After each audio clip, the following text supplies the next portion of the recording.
Namaskar. My name is Dr. Avadhesh Khare. In this episode of EduVenture, we shall discuss about story-based learning part 4.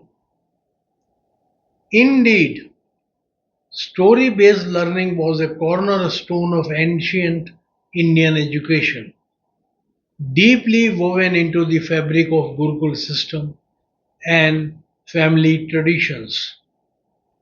In the Gurukul system, Gurus used stories to illustrate complex philosophical concepts and moral principles. They engaged students in discussions and reflection on stories, fostering critical thinking and ethical reasoning. Grandparents and parents played a crucial role in transmitting cultural values and family history through storytelling. Today's first story is about self-appraisal.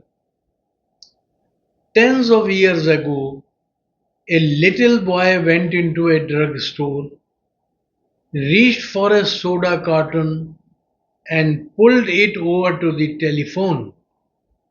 He climbed onto the carton so that he could reach the buttons on the phone and proceeded on to punch in 10-digit phone number.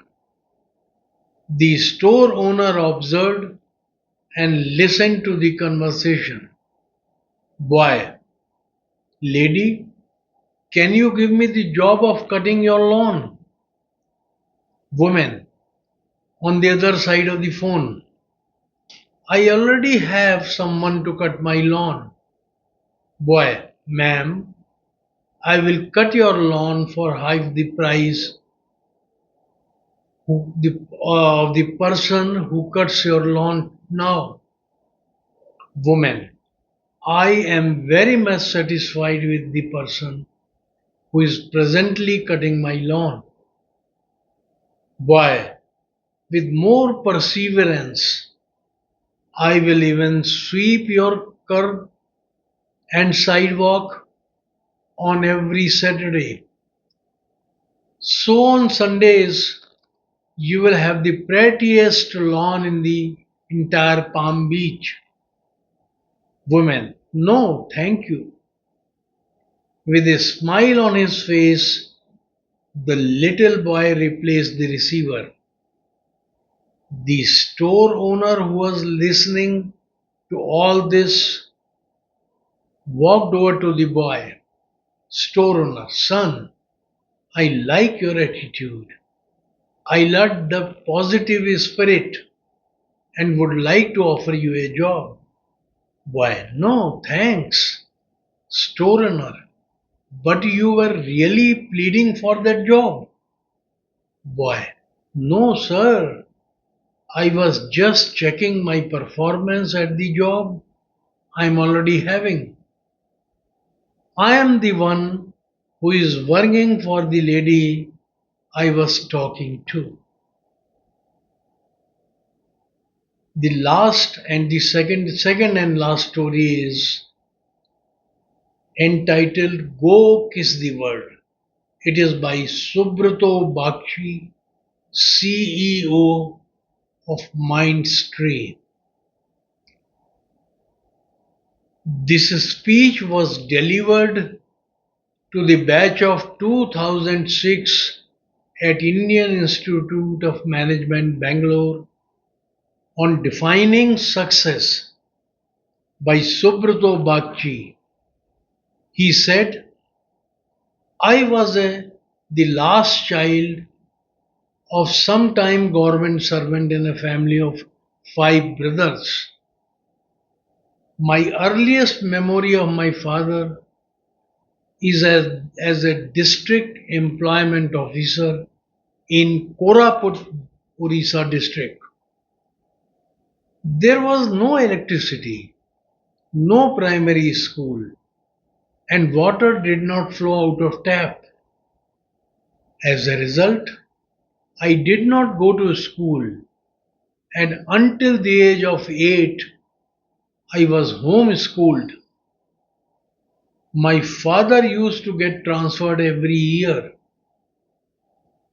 The family belongings fit into the back of a jeep, so family moved from one place to another without any trouble. My mother would set an establishment and get us going.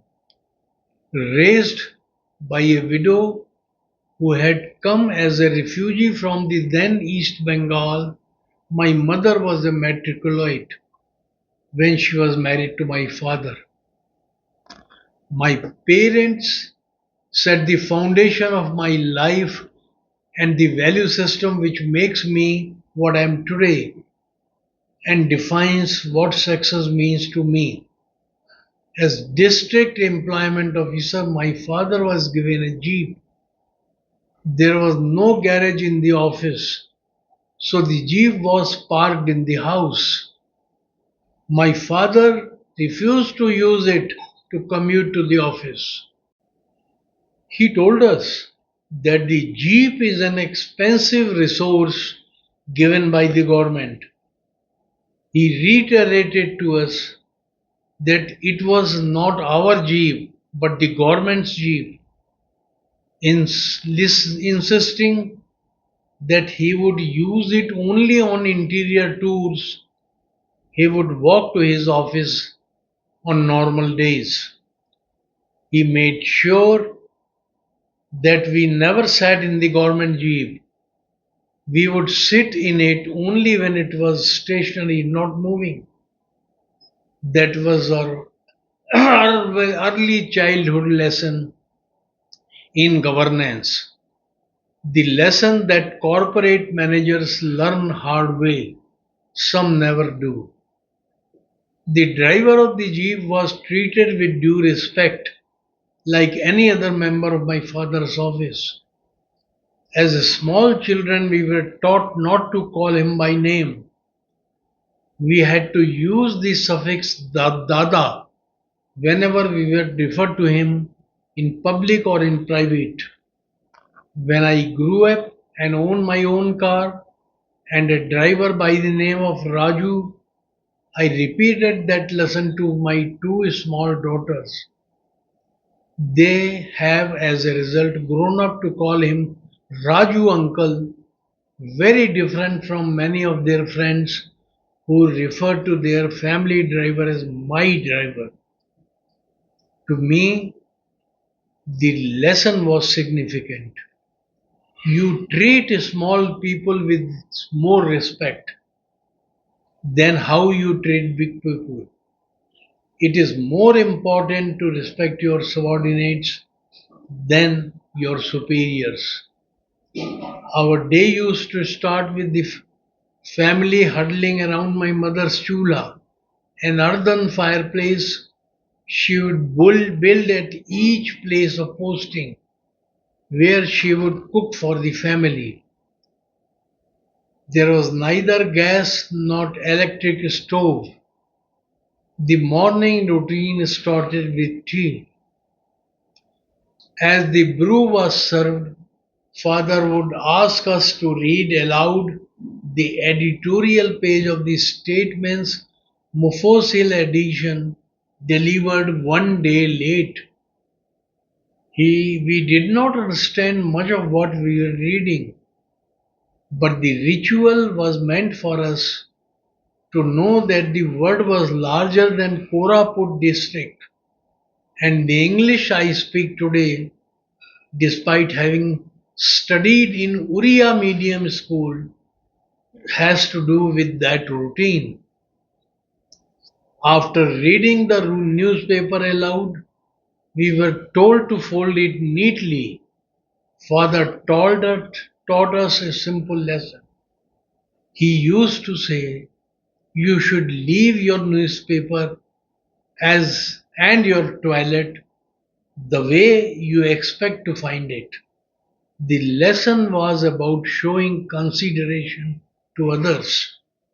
Business begins and ends with that simple perception. Being small children, we were always enamored with advertisements in the newspaper for transistor radios we did not have. We saw people having radios in their homes, and each time there was an advertisement of Philips, Murphy, Bush. We were asked, we will ask our father when we will have our own radio. Each time my father would reply that we did not need it because we already have five radios, alluding to his five sons. We also did not have a house of our own and would occasionally ask father as to when, like others, we would live in our house. We would give a similar reply. We do not need a house of our own. I already have five houses. His reply did not gladden our hearts. Nonetheless, we learned that it is important not to measure personal success and sense of well-being through material possession. Government houses seldom come with fences. Mother and I collected twigs, built in small fence. After lunch my mother would never sleep. She would take her kitchen utensils and with those she and I would dig the rocky white ant infested surroundings. We planted flowering bushes. The white ants destroyed them. My mother brought ash from her chula and mixed it with the earth, and we planted all over again. This time they bloomed. At that time, my father's transfer order came. A few neighbors asked my mother why she was taking so much pains to beautify a government house, why she was planting seeds that would never only benefit to the next occupant. My mother replied that it does not matter to her, that she would not see the flowers in full bloom. She said, I have to create a bloom in a desert, and whenever I am given a new place, I must leave it more beautiful than what I had inherited. That was my first lesson in success. It is not about what you create for your life, for yourself. It is what you leave behind that defines success. My mother began and galvanized the nation into patriotic fervor. Other than reading our newspapers, I had no clue about how I could be part of action. So after reading newspaper every day, I would land up at the university water tank which served the community. I would spend hours under it imagining that there would be spies who would come to poison the water and I had to watch for them. I would daydream about catching one and how the next day I would be featured in a newspaper. Unfortunately for me, the spies ignored the sleepy town of Bhubaneswar and I never got a chance to catch one. Yet that unlocked my imagination. Imagination is everything. If we can imagine a future, we can create it. If we can create that future, others will live into it. That is the essence of success.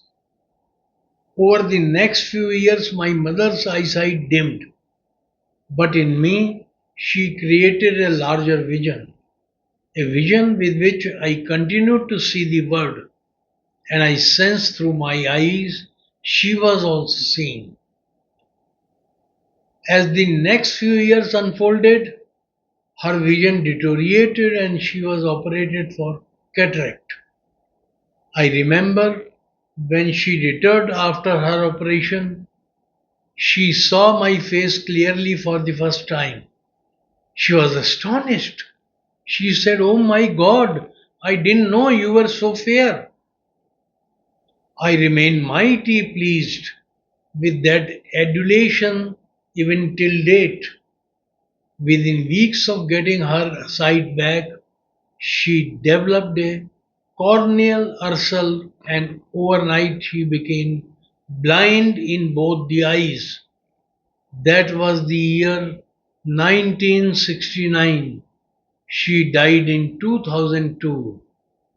In all those 32 years of living with blindness, she never complained about her fate even once.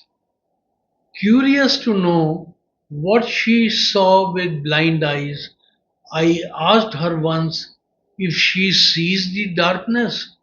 She replies, "No, I don't see darkness. I see only light even with my closed eyes." Until she was 80 years of age, she did her morning yoga every day, swept her own room, and washed her own clothes. To me, success is about sense of independence. It is about not seeing the world, but seeing the light.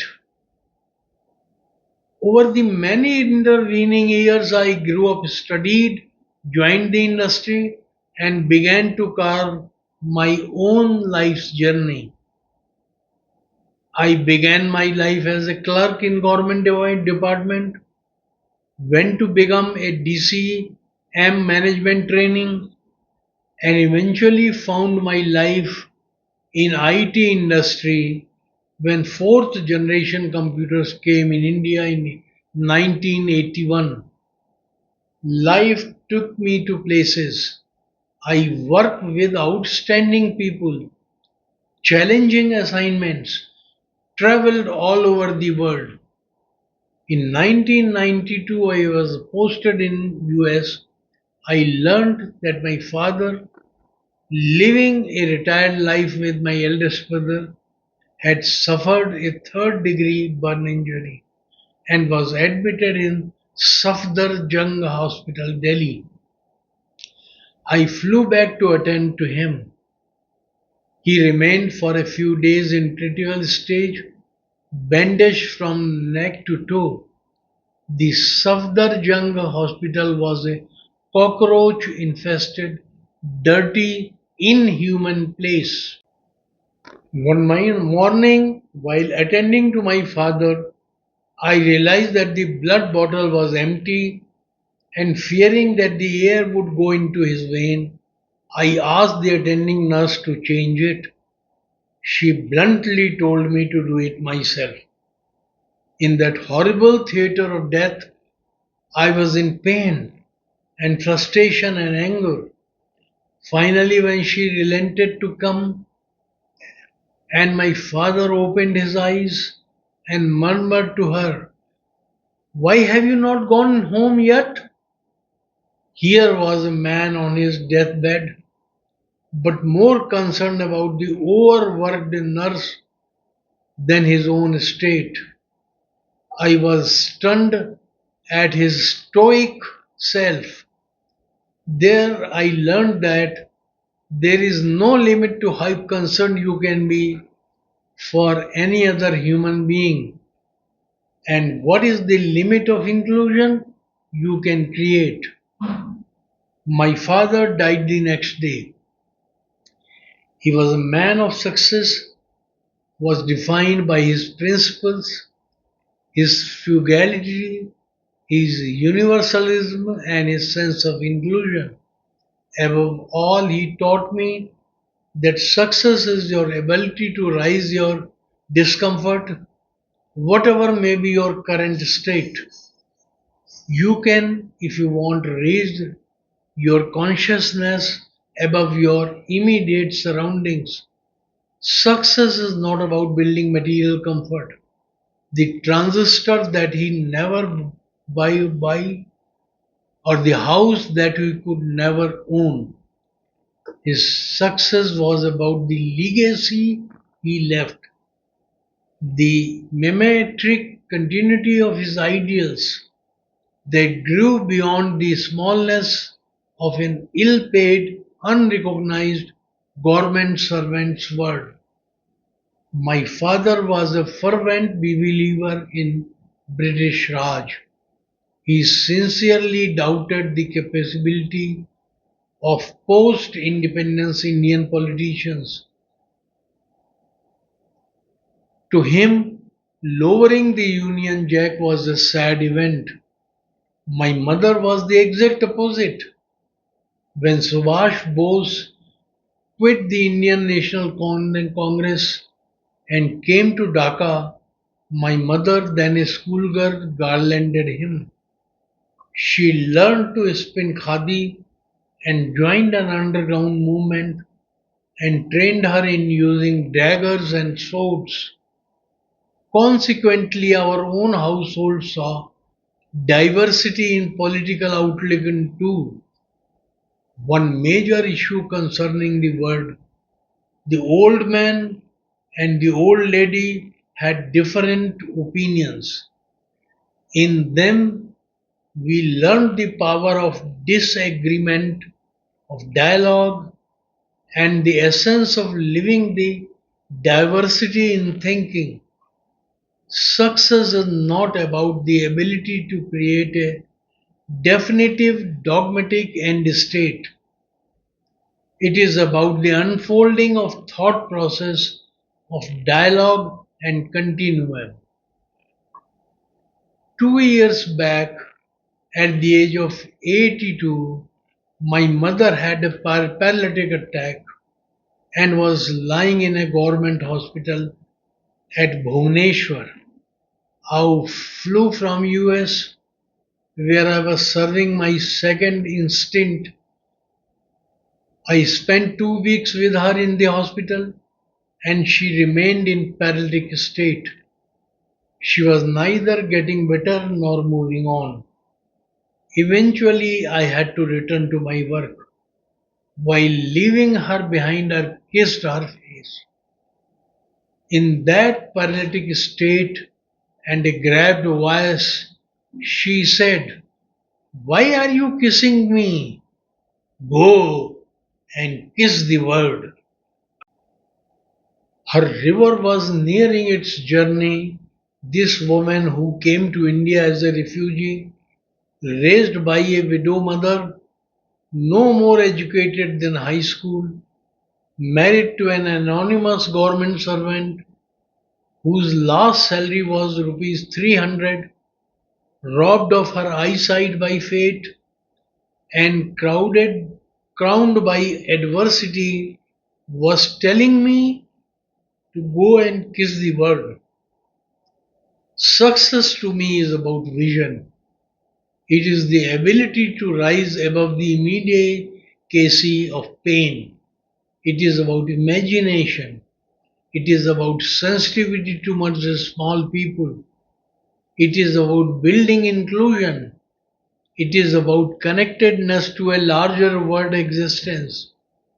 It is about personal tenacity. It is about giving back more to life than you take out of it. It is about creating extraordinary success with ordinary lives. Thank you very much. I wish you good luck. Go kiss the world. Subrato Bakshi. Thanks for watching. I'm concluding this episode at this stage. We shall meet on next Tuesday and discuss some other significant educational matters in the next episode of Education EduVenture. जय हिंद। और हाँ, मैं आपको याद दिला दूं कि edu venture का एक एपिसोड हर मंगलवार को प्रस्तुत किया जाता है, इसलिए अगला एपिसोड भी अगले मंगल को आएगा। धन्यवाद।